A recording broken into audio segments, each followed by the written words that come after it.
Good morning. Today I'd like to talk about addictions. There are many types of addictions, and it's funny it's strange how they can manifest in our lives. There are the basic known addictions, like addictions to alcohol and food and sex and mind-altering substances. And then we often develop obsessions and addictions sometimes to people and situations, addictions to particular outcomes. But I guess really what I want to talk about is how these addictions work, what their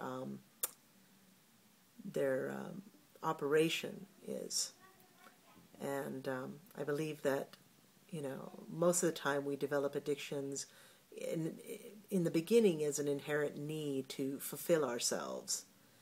But then, and that's what leads it to a particular type of substance or experience. Then that experience transcends into a feeling of needing more and eventually develops into a habit. Now, I believe that everything in the world, no matter how controversial it may be, can be and should be experienced in moderation. But when it is taken to a level where it becomes a daily habit and you begin to feel yourself not being able to function properly or consistently without it, then you know you have an addiction. And at that point it becomes a dependency, and a lot of that dependency is associated with a sense of numbing oneself from feeling too much. In the beginning it's often about feeling more, but then it becomes about not wanting to feel so much. And so we develop a sort of escapism with it. And, what I find interesting about that is that when it comes to trying to develop some sense of self or a spiritual practice in your life that keeps your mind clear and focused and evolving, a lot of times these type of addictions to substance of some sort, particularly anything that is mind altering or mood altering, will inhibit your ability to learn properly and function properly and retain information, absorb information. It lowers what I call your teachability index to a great degree when it starts to become a dependent thing, because what it does is you develop a sense of like a barrier. It creates a barrier between your mind and what's really going on around you. So in a way, it's like the same thing as you're putting your brain to sleep, in a sense. Like when you put your computer to sleep.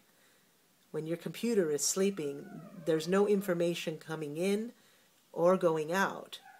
And so that's eventually what happens with the human brain when it is being fed constant substances. It tricks you into believing that you are being stimulated or overstimulated, but while you are so distracted being stimulated by whatever the addiction is creating in your mind, you are also shutting down all your other systems and your ability to be able to absorb new information and new experiences that could be very self-empowering and progressive for your growth. So it's just something to think about. I think I've certainly seen that working in my life and at different points in my life when I've gone through different phases. The other thing about addictions that's interesting is that if we do quit one addiction, like smoking, cigarettes, or coffee, or alcohol, we often transfer that addiction to another addiction, one that we feel is of lesser, that's less harmful and less self-destructive. But no matter what that is, You know, even something as healthy as an addiction to fitness or working out or health food or raw food or whatever.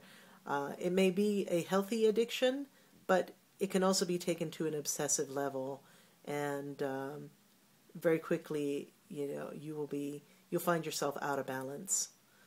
So, in order to feel a sense of balance and well-being in your life, you must develop moderation and find a happy medium in there. You know, maybe not a daily habit, but kind of as needed sort of thing, or just, you know, if it's a destructive habit like alcoholism, then something like that requires an extreme intervention and a cutoff at some point too.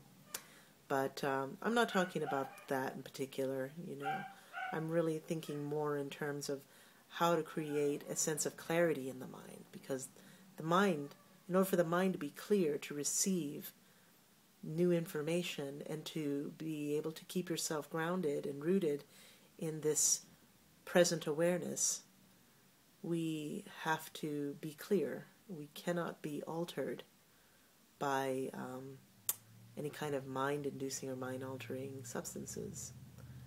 So, yeah, finding balance will create bliss.